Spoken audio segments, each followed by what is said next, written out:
The warning came 3 days before the invasion fleet arrived. Captain Daewon stood in the command center of New Busan Colony, staring at the holographic display that showed 47 massive warships moving through space toward their world. Each ship was larger than anything humanity had ever built. Each one carried enough firepower to level a city in minutes. "They're not slowing down," Lieutenant Tae-young said quietly beside him. Her fingers moved across the control panel, pulling up data streams from their long-range sensors. "The Vreks don't negotiate. They don't offer terms. They just come and take what they want." Daewon nodded slowly. He had read the reports. The Vreks Collective had conquered 42 worlds in the last 10 years. They had never lost a single battle. Their military was precise, organized, and overwhelming. They followed the galactic rules of warfare perfectly, which made them nearly unstoppable. When the Vreks arrived at a planet, that planet fell. It was that simple. Around him, the command center buzzed with nervous activity. Officers moved between stations, their faces tight with worry. Everyone knew what was coming. Everyone had seen the recordings from other worlds that tried to resist the Vreks. Those worlds were now ruins. "Admiral Hana is requesting a secure channel," Tae-young said. Daewon touched the communication panel. The Admiral's face appeared on the screen. She looked tired, older than her 50 years. Behind her, he could see the bridge of her flagship, currently 3 days away at maximum speed. "Captain," Admiral Hana said, "I'm looking at the same numbers you are." "We both know what they mean." "Yes, Admiral. The Galactic Council has recommended full evacuation. They're sending transport ships. They should arrive in 40 hours. She paused. "That's 8 hours before the Vreks fleet reaches orbit." Daewon felt his jaw tighten. "That's not enough time to evacuate everyone. New Busan has 200,000 colonists." "I know." The Admiral's voice was flat. "The Council has calculated acceptable losses. They're prioritizing essential personnel and children under 12. Behind Daewon, someone gasped. He didn't turn around. He kept his eyes on the Admiral's face. "What are my orders?" he asked. Admiral Hana was quiet for a long moment. Then she leaned forward slightly.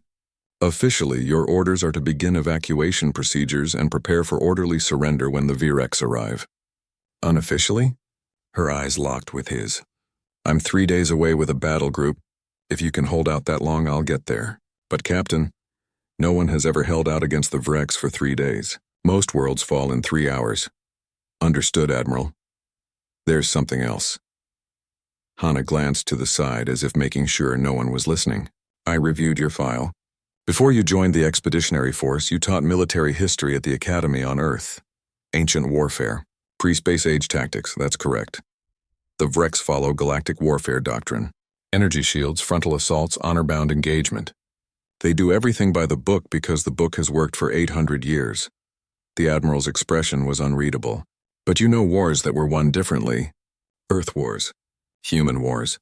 Daewon understood what she was really asking. "You want me to fight dirty. I want you to survive. Use whatever methods you think will work." "The Council be damned." Admiral Hana straightened. 3 days, Captain. Give me 3 days and I'll bring everything I have." The transmission ended. Daewon stood still for a moment, thinking. Around him, the command center had gone silent. Everyone had heard the conversation. Tae-young spoke first. "Sir, if we don't follow galactic warfare protocols, the Council could charge us with war crimes." "Only if we lose," Daewon said quietly. He turned to face his officers. 23 men and women, all watching him, all waiting. "How many of you have studied Earth military history?" A few hands went up slowly, not many. Most officers focused on modern warfare, space combat, energy weapons. The old ways were considered primitive. Barbaric even. "Good," Daewon said. "Because we're going to need those old ways. Tae-young, pull up everything we have on guerrilla warfare, asymmetric tactics, and psychological operations. I want case studies from Earth's history. Vietnam, Afghanistan, the Korean resistance during occupation, the Finnish Winter War, everything." "Sir, those are ancient conflicts, centuries old." "Exactly. Which means the Vreks have never seen anything like them."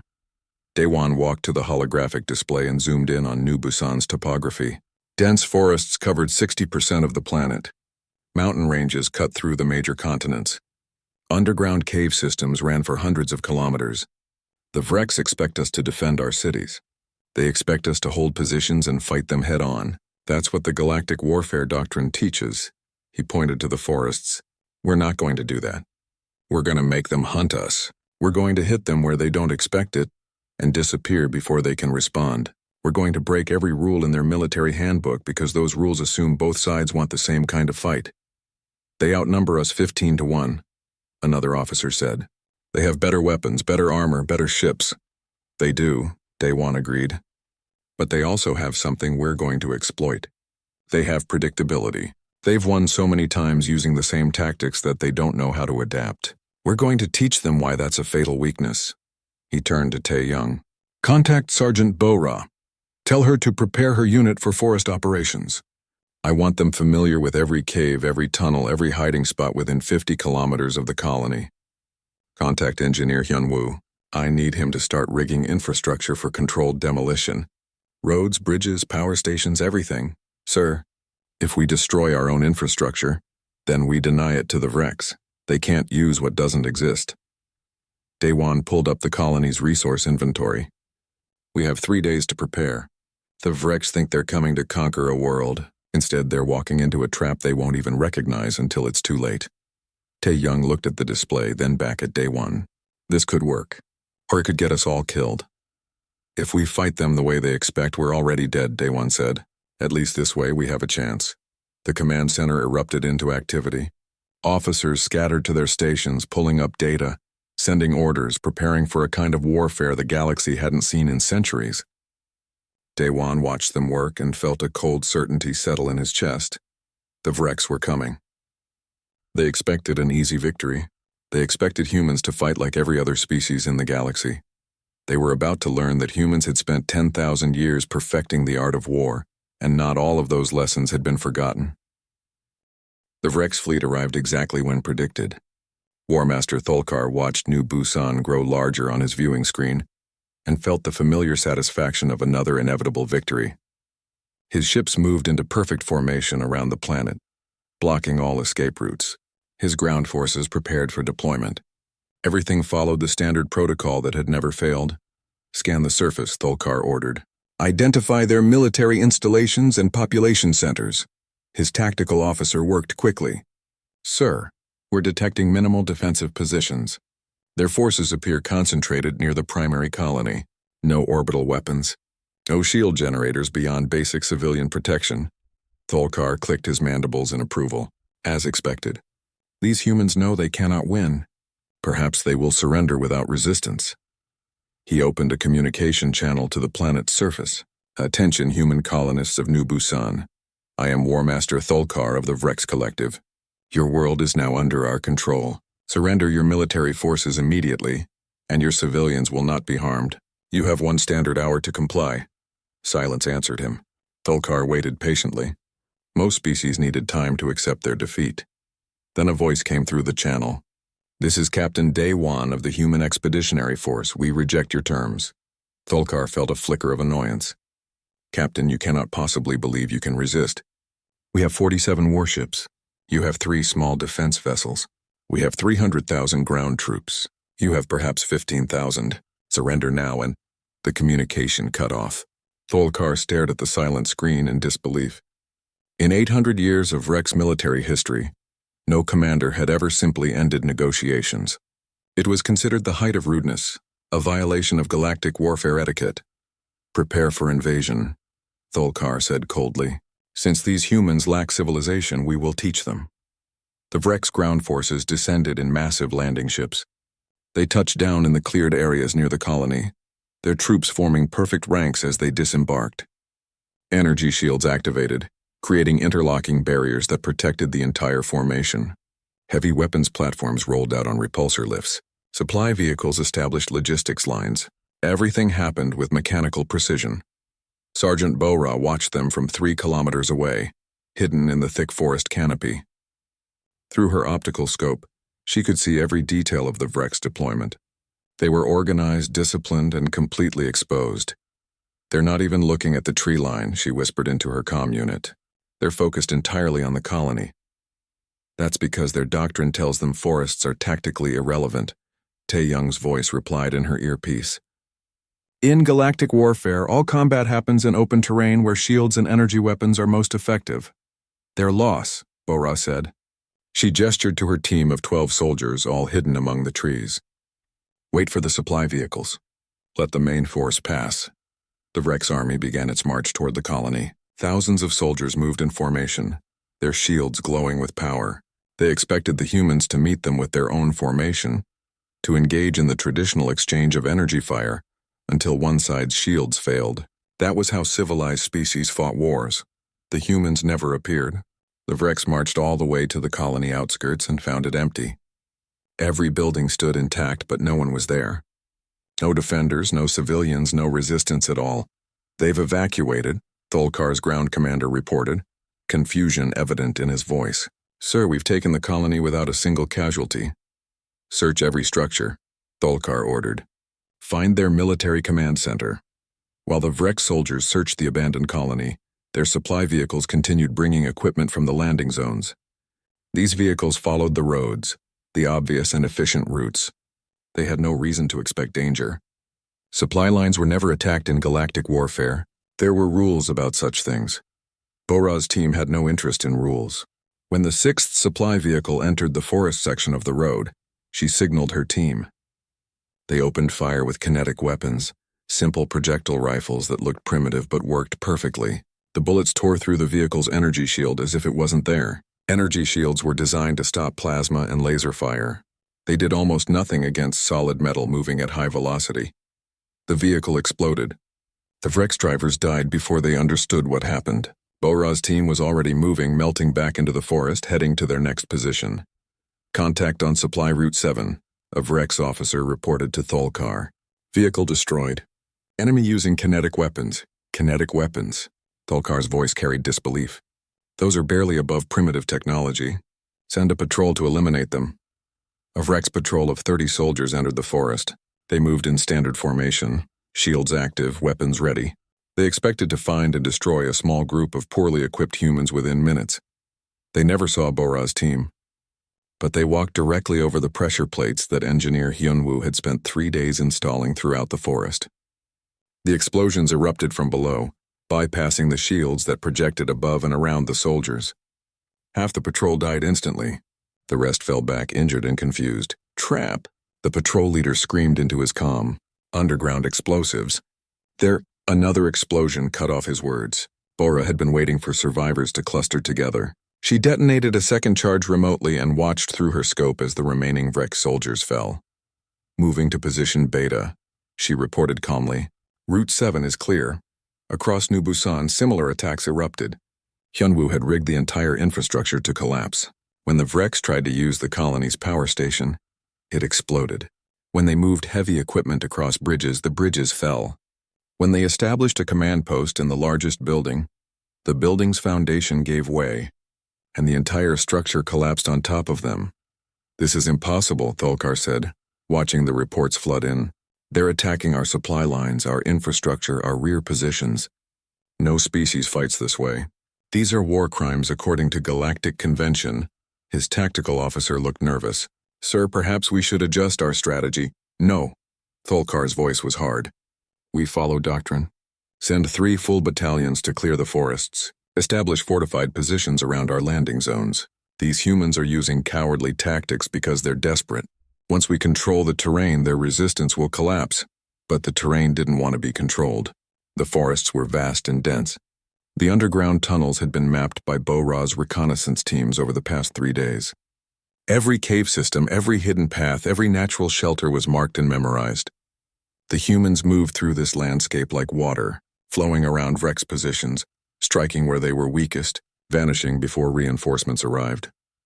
Private Minsu led a team that specialized in harassment. They never engaged in direct combat. Instead, they made noise near Vrex camps at night, keeping the soldiers awake.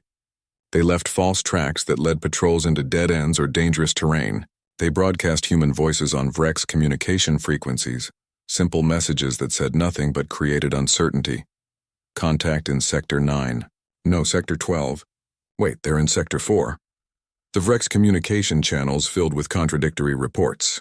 Tae-young sat in the hidden command bunker and smiled as she monitored their frequencies. She had studied their communication protocols and was now feeding them false information through captured equipment. Every fake report sent Vrek soldiers running to empty locations, wasting their energy and time. They're getting frustrated, she told Daewon. Their commanders are sending increasingly angry orders. The ground troops don't understand why they can't find us. Good, Daewon said. Frustration leads to mistakes. How many casualties have they taken? Approximately 800 Vrek soldiers killed or wounded in the first day. We've lost 12, 800 to 12. The numbers should have been reversed. In any normal battle, the smaller force should be destroyed quickly. But this wasn't a normal battle. The Vreks were fighting an enemy they couldn't see, couldn't predict, and couldn't understand. Night fell over New Busan. The Vrek soldiers huddled in their defensive positions, energy shields on maximum, sensors scanning constantly. They expected attacks to slow during darkness. Most galactic species didn't fight at night. It was considered uncivilized. Bora and her teams moved through the darkness like ghosts. They had night vision equipment, but more importantly, they knew the terrain. They struck 3 different Vrex positions simultaneously, then disappeared before the enemy could respond. The Vrex fired their energy weapons into the darkness, hitting nothing but trees. In orbit, War Master Thulkar reviewed the day's reports and felt something he had never experienced in his military career. Doubt. The humans had not fought a single direct engagement, yet his forces had suffered more casualties in one day than they usually did in entire campaigns. Send a message to High Command, he ordered. Request additional forces.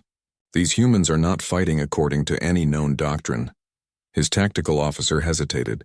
Sir, requesting reinforcements might suggest we're struggling against an inferior opponent. War Master Thulkar had not slept in 36 hours. He stood on the bridge of his flagship, staring at the tactical display with growing confusion and anger. 3 weeks had passed since the invasion began. 3 weeks? Most planets fell in 3 hours. Yet New Busan still resisted, and his casualties continued to mount. Another supply convoy was destroyed in Sector 18, his tactical officer reported. That's the 4th one today. How? Thulkar demanded. We sent escorts. We scanned the route. We followed every security protocol. The humans attacked from underground. They dug tunnels beneath the road and collapsed it while our vehicles were passing over. Thulkar clicked his mandibles in frustration. Send engineering teams to inspect every meter of every road before our convoys use them. Sir, that will slow our supply operations to a crawl. Then we crawl. Thulkar's voice echoed across the bridge. His crew fell silent, watching their commander with worried eyes. They had never seen him like this. War Masters were supposed to be calm, confident, victorious. Thulkar was becoming none of those things. On the planet's surface, Private Minsu and his psychological warfare team prepared their next operation.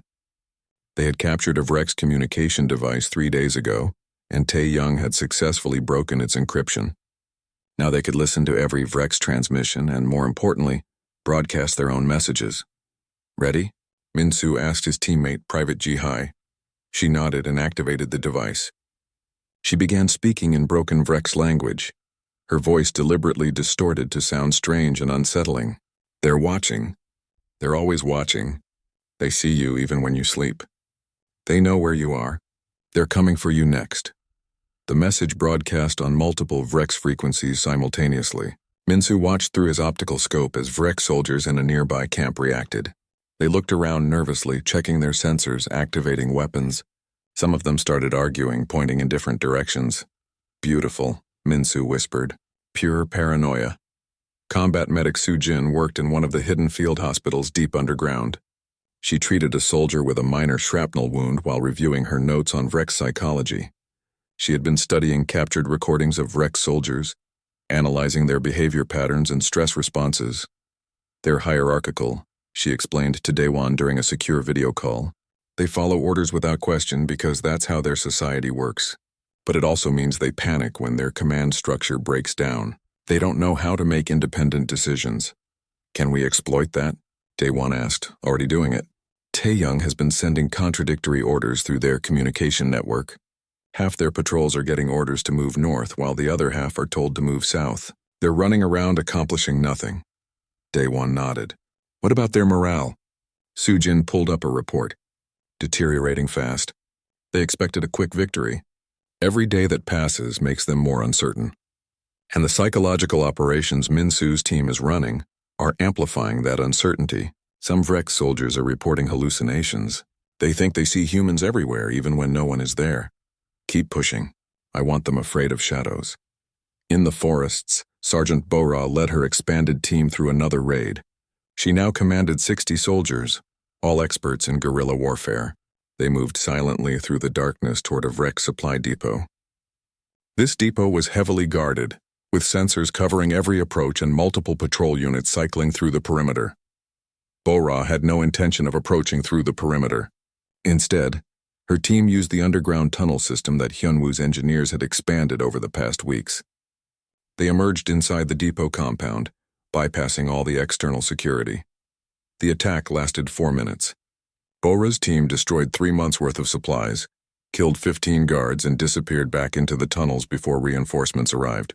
The Vrex soldiers found nothing but empty tunnels that led in multiple directions, each one booby-trapped with explosives that detonated if pursued.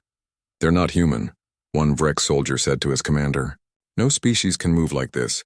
They must be using technology we don't understand." The commander didn't correct him. He was starting to believe the same thing. How else could such a small force cause so much damage? Lieutenant Tae-young worked 18-hour days coordinating the human defensive operations. She tracked every Virex unit, predicted their movements, and positioned human forces to strike when the enemy was most vulnerable. But her most effective work was in information warfare. She had created a false intelligence network that fed the Virex completely inaccurate information about human force strength and positions. According to the data they were receiving, the humans had 70,000 soldiers instead of 15,000. This false data made the Vrex overcautious, wasting resources protecting positions that weren't actually threatened. "They're requesting a third reinforcement fleet," Tae-young reported to Daewon. "Tholkar is telling his superiors that he's facing a much larger force than initially reported." "Excellent," Daewon said. "The more resources they commit here, the better. How long until Admiral Hana arrives?" 12 hours. Then we need one more big operation. Something that will keep the Vrex completely focused on the ground battle. I don't want them looking at orbital sensors when Hana's fleet comes in." Tae-young smiled. "I have an idea." Commander Jiwoo received her mission briefing with calm acceptance. She was a specialist in infiltration, trained in techniques that most galactic species considered impossible. Her target was the Vrex flagship itself.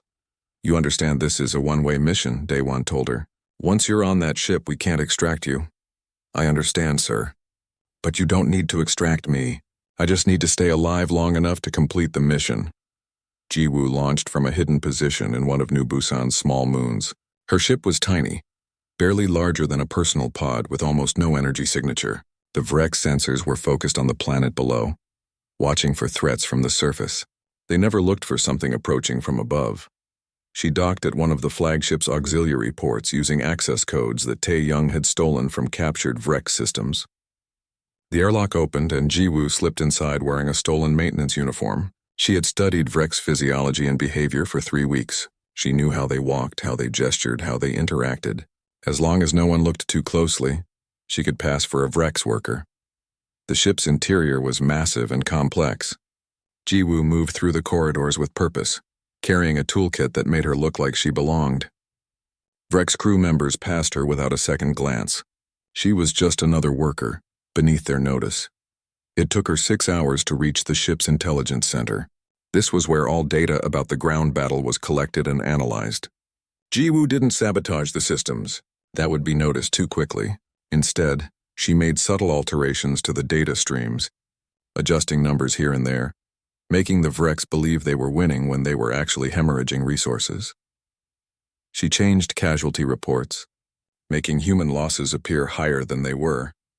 She altered supply levels, making the Vrex think they had more resources than they actually did. She modified reconnaissance data, creating false sightings of human forces in areas where no humans existed.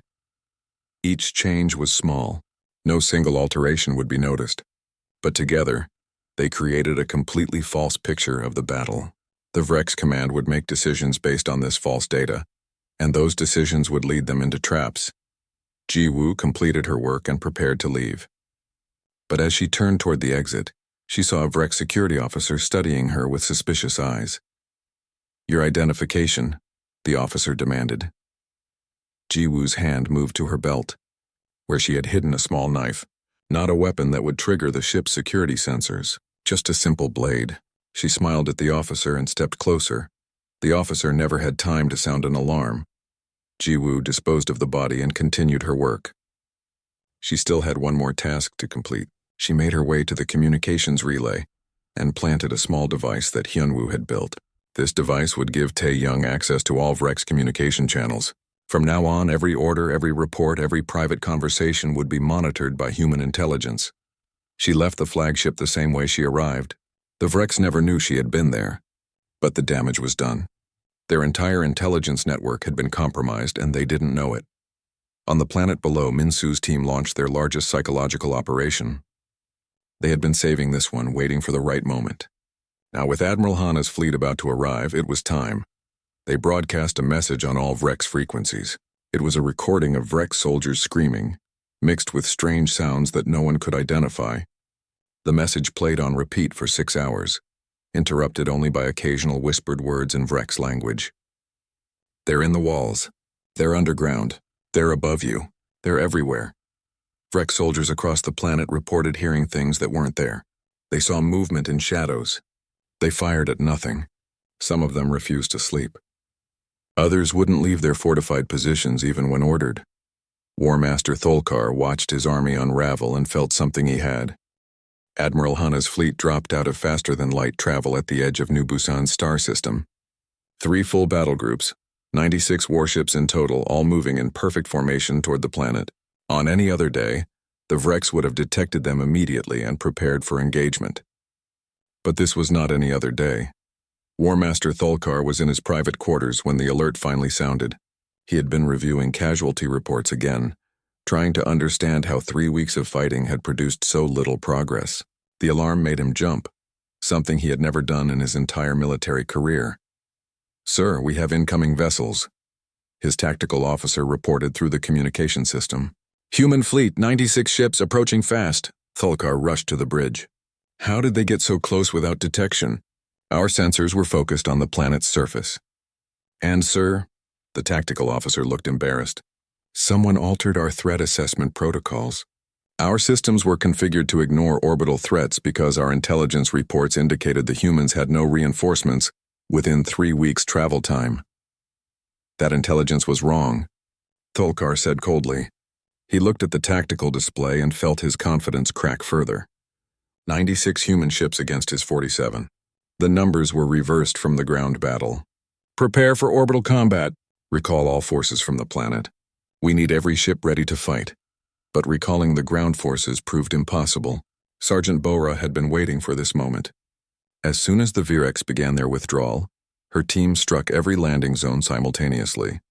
The Vrek soldiers trying to board their transport ships found themselves under attack from all directions. Explosives destroyed landing pads. Kinetic fire ripped through loading ramps. The withdrawal turned into chaos.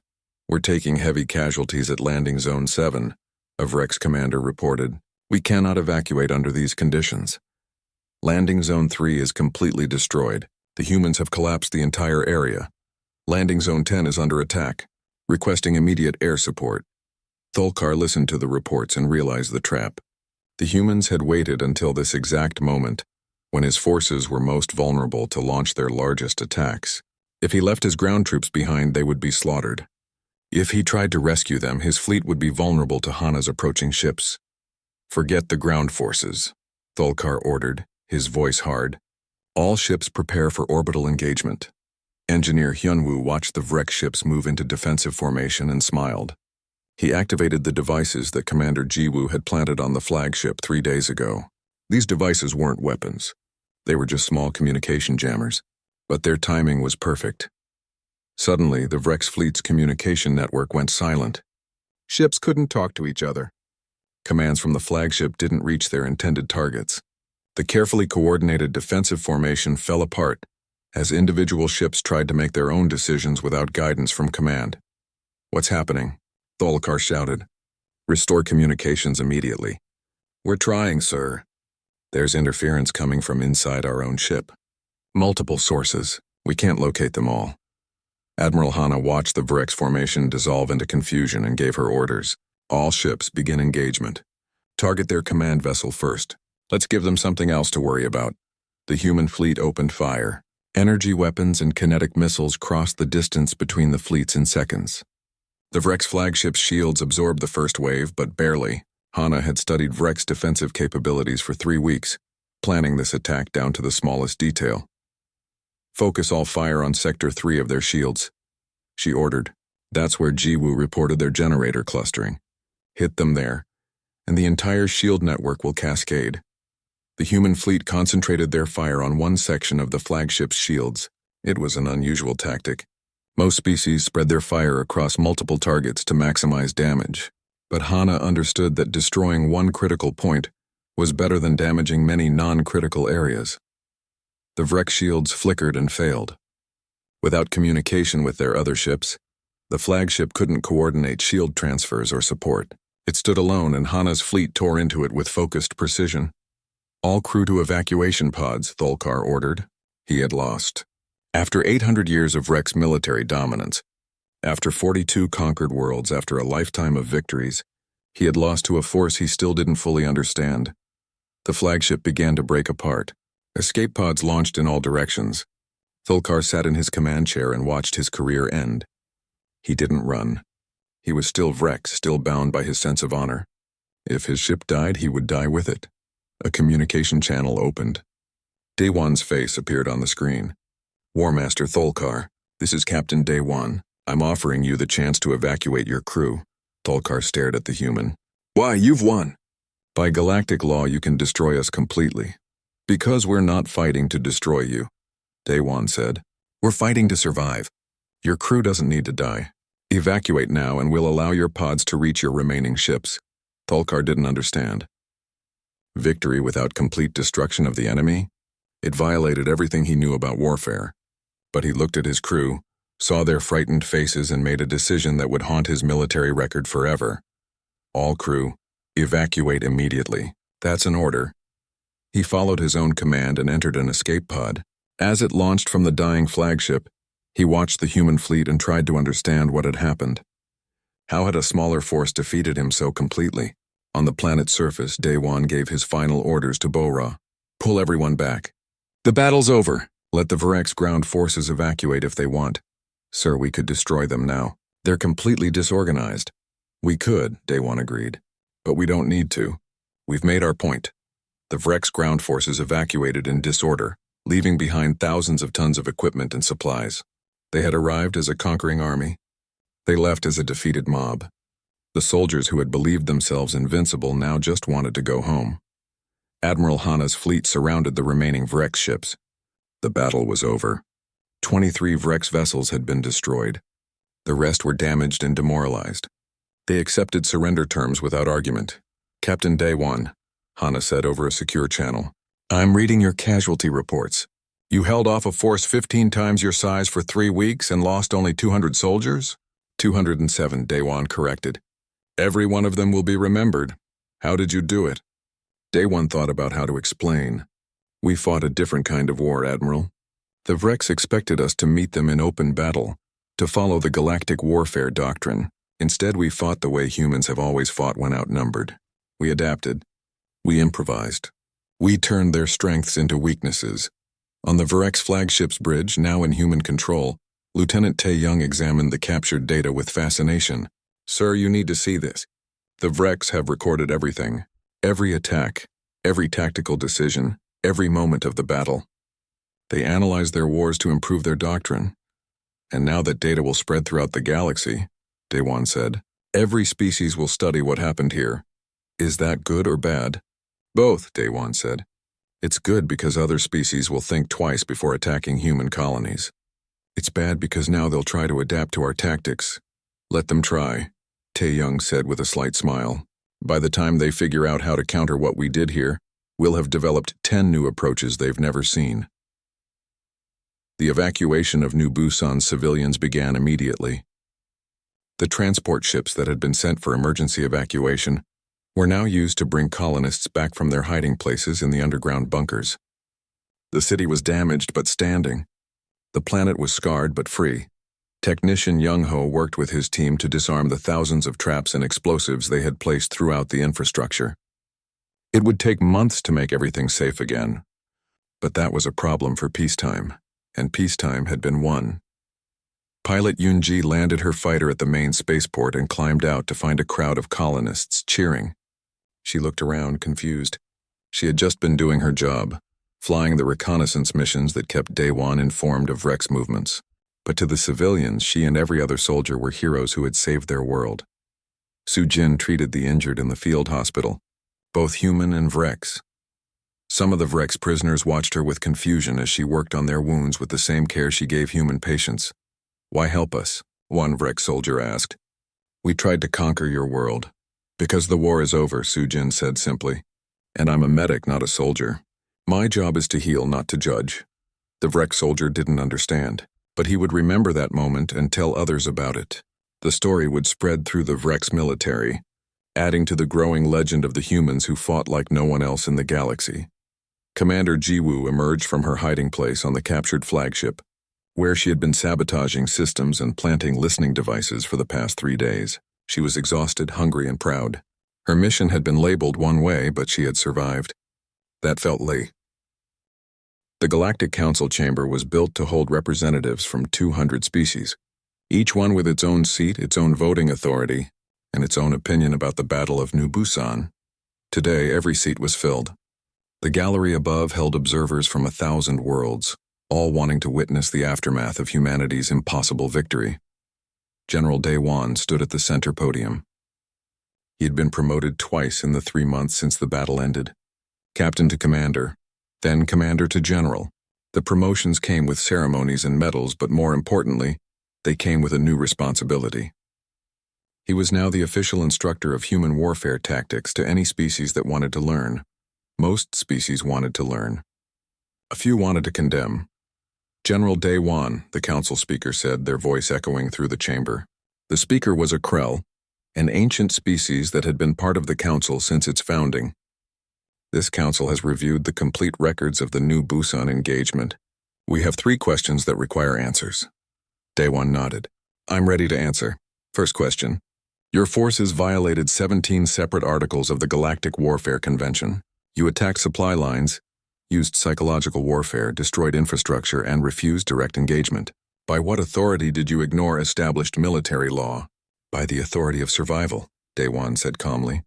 "The convention assumes both sides agree to its terms. The Vrex came to conquer, not negotiate. They gave us 1 hour to surrender, then began their assault. At that point, we had 2 choices. Follow the convention and die, or fight to survive using every tool available." Murmurs spread through the chamber. Some species nodded in understanding. Others clicked or whistled their disapproval. "Second question," the speaker continued. "Your tactics resulted in severe psychological trauma to Vrex soldiers. Medical reports indicate that many will never fully recover. Some call this torture. How do you respond?" Daewon took a breath. This question was harder. War is trauma. Every soldier who fights experiences it. The Vrex expected us to stand in formation and exchange fire until we died. That would have traumatized my soldiers permanently, because they would all be dead. Instead, we chose tactics that minimized our casualties and maximized the enemy's confusion and uncertainty.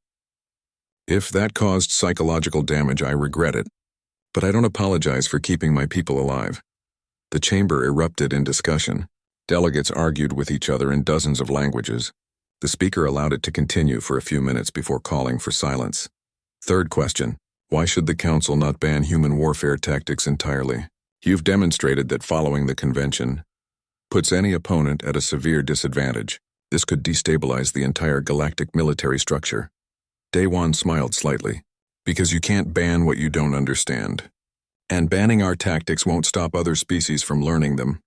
The data's already out there. The battle was recorded in detail. Right now, on 1,000 worlds, military strategists are studying what we did. They're learning that the convention is not the only way to fight. The only question is whether this council wants to adapt to that reality or pretend it doesn't exist. The speaker was silent for a long moment. Then they said, "The council will deliberate. You are dismissed, General." Daewon left the podium and found Admiral Hana waiting for him in the corridor outside. She looked amused. You told them they either adapt or become obsolete. That took courage. Or stupidity, Daewon said. I'm still not sure which. Come with me. There's someone who wants to meet you. Hana led him to a private meeting room. Inside, War Master Thulkar stood waiting. He looked different from the last time Daewon had seen him. Thinner, older, defeated in a way that went beyond the loss of a single battle. General Daewon, Thulkar said formally, thank you for agreeing to this meeting. What can I do for you, War Master? I want to understand. Thulkar sat down heavily. I've spent 3 months reviewing every moment of that battle. I've studied your tactics, your strategy, your decisions, and I still don't understand how you won. Not just the specific actions, but the thinking behind them. How do you train soldiers to fight the way yours did? Daewon sat down across from him. We train them to think, not just obey. Every human soldier learns strategy, not just tactics. They understand why orders are given, not just what those orders are. That way, when the situation changes, they can adapt without waiting for new instructions. That would create chaos in our military. Soldiers who question orders cannot function as a unified force. It's not about questioning orders, Daewon explained. It's about understanding intent. If a commander tells a soldier to take a hill, the soldier should understand why that hill matters. Then if the hill becomes impossible to take, the soldier can find another way to achieve the same goal. Thulkar was quiet, thinking. The Vrex High Command has asked me to establish a training program. They want to learn human warfare methods. They've asked me to invite you to teach us. Daewon was surprised. You want me to teach the Vrex military how to fight like humans? Yes, and before you refuse, consider this. If the Vrex learn your methods, we become better allies. If we don't learn, someone else will, and they might use those methods against both our species. Thulkar met his eyes. I lost to you, General. I lost badly. But I'm Vrex. We adapt or we die. I choose to adapt.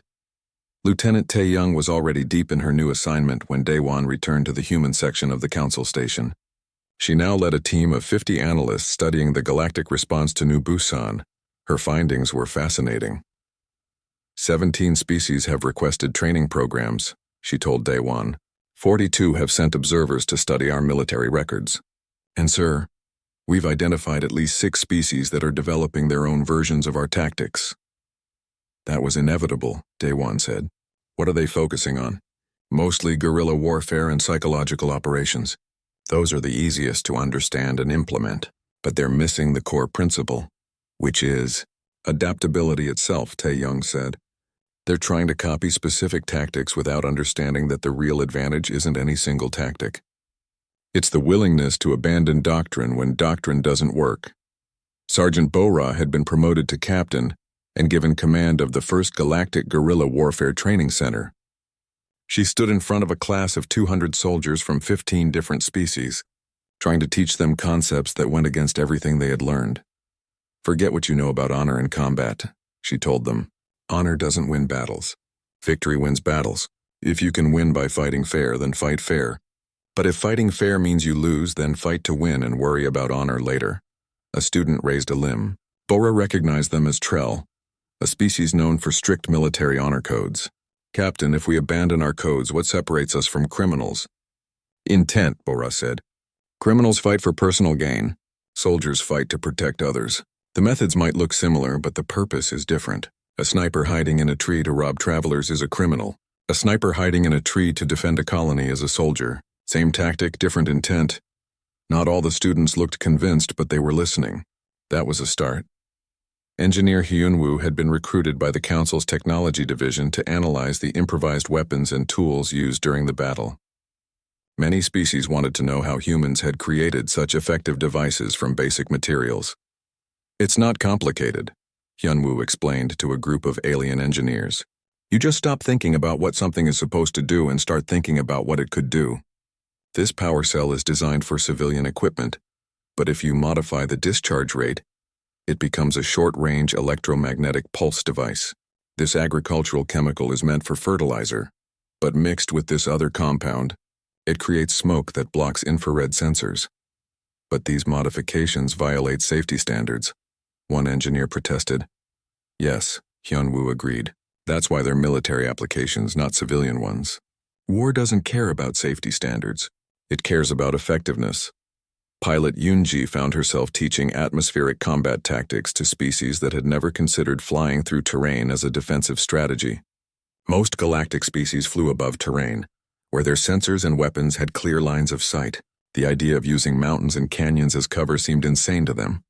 "Your sensors can't track me if there's a mountain between us," Yunji explained. "Your missiles can't hit me if I'm flying through a canyon they can't navigate. And while you're trying to figure out where I went, I'm coming around behind you." She demonstrated with simulations showing how a smaller, less advanced fighter could defeat a superior opponent by using terrain creatively. By the end of the session, half the students looked excited. The other half looked terrified. Combat medic Sujin published her research on the psychological effects of asymmetric warfare. It became required reading at medical schools across the galaxy. She showed how uncertainty and unpredictability caused more long-term stress than direct combat. She also showed how proper psychological training could help soldiers resist these effects. The humans won at New Busan partly because they understood the enemy's psychology better than the enemy understood theirs, she wrote. P.